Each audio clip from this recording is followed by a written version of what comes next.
সভা সমষ্টিত আমাৰ দলৰ প্ৰাৰ্থী যুৱ নেতা দিব্যায়ন ডাঙৰীয়াক প্ৰাৰ্থিত্ব ঘোষণা হোৱাৰ দিনাখনৰ পৰা এই অঞ্চলৰ ৰাইজে যি ধৰণে সমাদৰ কৰিছে, তেওঁক যি ধৰণে সকলো ৰাইজে সহায় সমৰ্থন কৰিছে, তাৰ কাৰণে মই সমগ্ৰ বৰপেটাবাসীৰ ওচৰত কৃতজ্ঞ।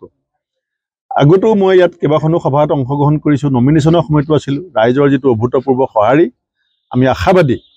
আৰু এতিয়া শেহতীয়াকৈ অৰুণাচলৰ MP কেন্দ্ৰীয় মন্ত্ৰী কিৰণ ৰিজিজু ডাঙৰীয়াই অসমৰ বিৰুদ্ধে যিটো ভয়ানক ষড়যন্ত্ৰ হৈছে বুলি হঠাৎ তেখেতৰ মুখেদি ফাদি লৈছে, তাৰ পাছত এই ছেকেণ্ড ফেজ আৰু থাৰ্ড ফেজৰ নিৰ্বাচনে যে বেলেগ ফালে মূৰ ল'ব সেইটো কথা নিশ্চিত।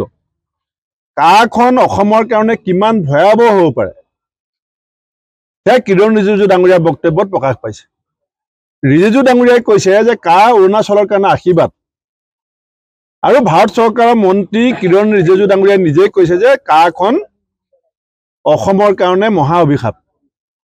অসমৰ কাৰণে কিমান ডাঙৰ অভিশাপ, বেলেগ বেলেগ ৰাজ্যত হয়তো কেতিয়াবা ক'ৰবাৰ পৰা শৰণাৰ্থী আহিব, কিন্তু অসমৰ কাৰণে 5 লাখ শৰণাৰ্থীৰ দায়িত্ব ল'বৰ কাৰণে অসমৰ মুখ্যমন্ত্ৰী হিমন্ত বিশ্ব শৰ্মা ডাঙৰীয়া যে ইতিমধ্যে প্ৰস্তুত হৈছে, সেইটো কোনো সাধাৰণ মানুহে কোৱা নাই। ভাৰত চৰকাৰৰ এগৰাকী অতি গুৰুত্বপূৰ্ণ মন্ত্ৰী, আগত তেখেতে গৃহ বিভাগৰ মন্ত্ৰী আছিলে, এতিয়া ষ্টেট ইণ্ডিপেণ্ডেণ্ট মিনিষ্টাৰ কিৰণ ৰিজিজু ডাঙৰীয়া। আৰু ক'তো লুকাই চুৰকে দৰ্জা বন্ধ কৰি কথাটো কোৱা নাই। সমগ্ৰ উত্তৰ পূৰ্বাঞ্চলৰ দেশৰ সংবাদ মাধ্যমৰ সন্মুখত কৈছে যে অৰুণাচলত থকা 5 লাখ হাজং আৰু চাকমাক অসমৰ মুখ্যমন্ত্ৰীয়ে দায়িত্ব ল'বৰ কাৰণে অমিত শ্বাহ ডাঙৰীয়াৰ সৈতে কথা হৈ গৈছে। এতিয়া যদি হিমন্ত বিশ্ব শৰ্মা ডাঙৰীয়াক বিজেপিক যদি আমি ভোট দিওঁ, আমাৰ ভোটটোৰ মাধ্যমেৰে আমি 5 লাখ হাজং চাকমাক অসমলৈ আদৰণি জনোৱা হ'ব। আমি যদি এতিয়া ছেকেণ্ড ফেজত থাৰ্ড ফেজত বিজেপিক হিমন্ত বিশ্ব শৰ্মাক কথামতে ভোট দিওঁ, মহা অভিশাপ অসমীয়া ৰাইজে মূৰ পাতি লোৱা হ'ব।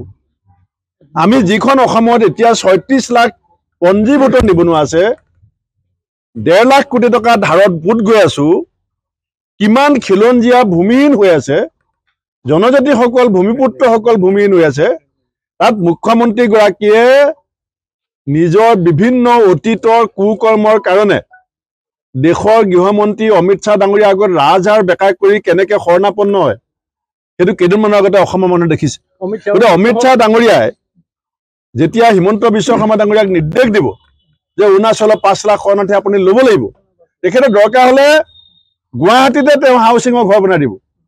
ইমান অনুগত অমিত শ্বাহ ডাঙৰীয়াৰ প্ৰতি, তেওঁ বডি লেংগুৱেজত গম পোৱা যায়। গতিকে কিৰণ ৰিজিজু ডাঙৰীয়াই যিটো কথা কৈছে এইটো অসমৰ কাৰণে অতি ভয়ংকৰ কথা। আৰু খন অৰুণাচলৰ কাৰণে আশীৰ্বাদ হৈছে বুলি কৈছে, আৰু তেওঁ আওপকীয়াকৈ প্ৰমাণ কৰিছে যে অসমৰ কাৰণে এইটো মহা অভিশাপ হিচাপে হৈছে। কাৰণ অৰুণাচলে এজনো নলয়, অসমে 5 লাখ ল'ব। আৰু কি বুলি কৈছে যে অমিত শ্বাহ ডাঙৰীয়াই CMৰ সৈতে কথা পাতিছে, কথাটো বেছি ওলাব নালাগে, ওলালে ডাঙৰ ইছ্যু হ'ব।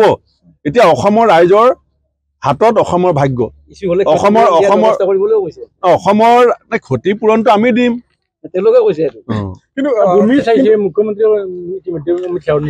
কিৰণ ৰিজিজু ডাঙৰীয়াই সাজি কথা কোৱা নাই। আপুনি প্ৰেছ মিটখন যদি ভালকে চাই দেখিব, তেওঁ অৰুণাচলবাসীক এটা বাৰ্তা দিছে, অৰুণাচলবাসীক বাৰ্তা দিছে।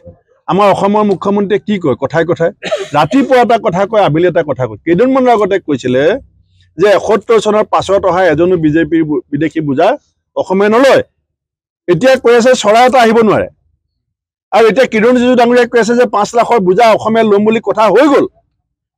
গতিকে এই মুখ্যমন্ত্ৰীজনক যদি আমি 26 তাৰিখে 26 এপ্ৰিলত আৰু 7 মেত এই বিজেপি আৰু এই মুখ্যমন্ত্ৰীক যদি আমি প্ৰতিৰোধ নকৰোঁ, ক্ষমতাচ্যুত কৰাৰ যদি সিদ্ধান্ত গ্ৰহণ নকৰোঁ, অসমৰ ভৱিষ্যত প্ৰজন্মই কিন্তু আমাক ক্ষমা নকৰিব।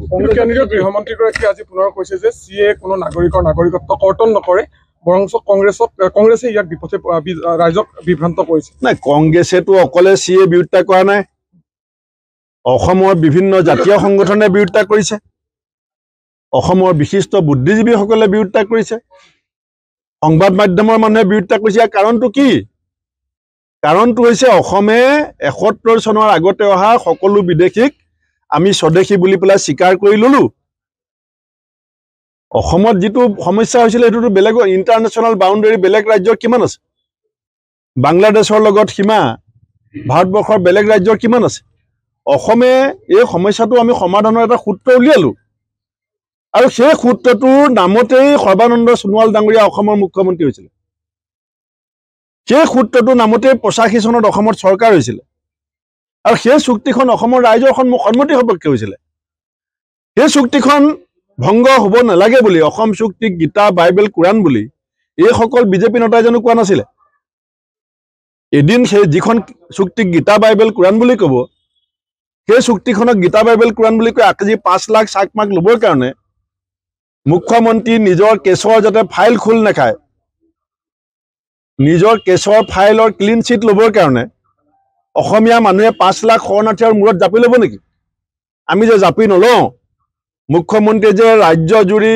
আমাৰ জাতিৰ বিৰুদ্ধে যে ষড়যন্ত্ৰত লিপ্ত হৈছে তাৰ বিৰুদ্ধে অসমীয়া মানুহে 26 এপ্ৰিল আৰু 7 মেত তীব্ৰ প্ৰতিবাদ আমি কৰিব লাগিব এটা মানে এই যিখন শেহতীয়া যিটো স্থিতি নহয় যদি প্ৰভাৱ নেপেলায় তেতিয়াহ'লে আমি চাকমা হাজঙক ৱেলকাম কৰিব লাগিব আমাৰ এটা ভোটেৰে পদুম ফুলৰ চিনত যদি পৰে তেতিয়াহ'লে অমিত শ্বাহ ডাঙৰীয়াৰ নিৰ্দেশ হিমন্ত বিশ্ব শৰ্মা ডাঙৰীয়াই মানি ল'বৰ কাৰণে আমি সন্মতি দিয়া হ'ব কাৰণ এইটোতো কোনো অৰ্ডিনেৰী মানুহে কোৱা নাই he is a cheating central minister তেওঁতো উইড্ৰ কৰা নাই ষ্টেটমেণ্টটো মুখ্যমন্ত্ৰীয়েতো দি ক'ব পৰা নাই মুখ্যমন্ত্ৰীয়ে ক'ব নোৱাৰে আৰু প্ৰেছ মিটত এজন কেন্দ্ৰীয় মন্ত্ৰীয়ে ইমান মিছা কথা ক'ব পাৰিব নেকি